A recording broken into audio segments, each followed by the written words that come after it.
Morning, guys. Hope you're good. Kungomuka uku. So, Nas, todangotaurawo nezvevanhu vaya vanoatenda mafuneral vakachena, vane mazimota avo anotyisa, vachichema zingaite, vototenga tombstone rinodhura kana rekuma 5,000.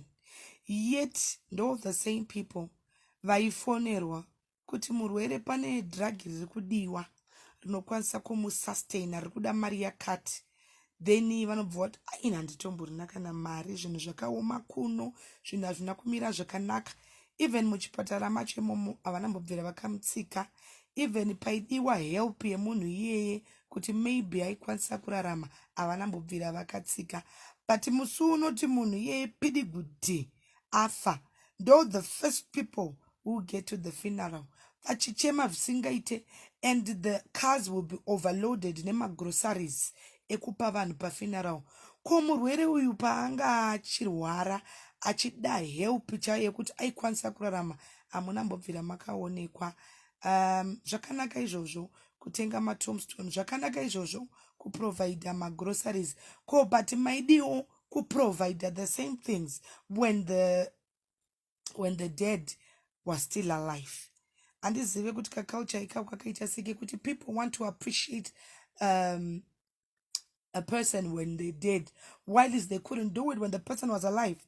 Some people chaivo vano approachwa even nevana chaivo, tikuda kunyora exam onzi handina kana mari, mwana ofoira. They are the same people who would be talking on top of their voices, but paida help chaivo, they were not there. Guys, let's learn to appreciate munhu achiri mpenyu. Ipai munhu maruva ake achiri mpenyu. Don't be coming to my funeral trying to show me some love when I'm dead, when I'm not able to see. Zvinhu zvauri kundi appreciate anazvo.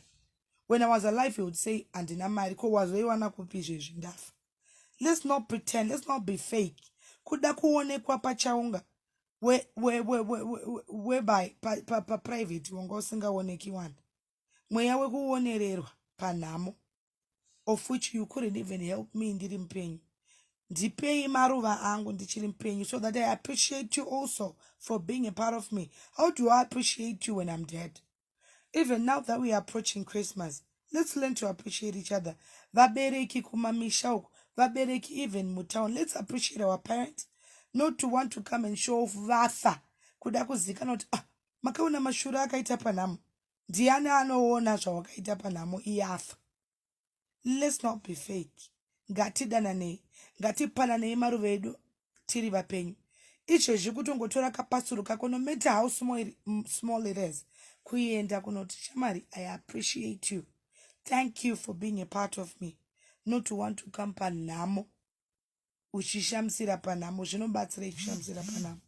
Ndangoti ndingokuonesai, tingoonesana.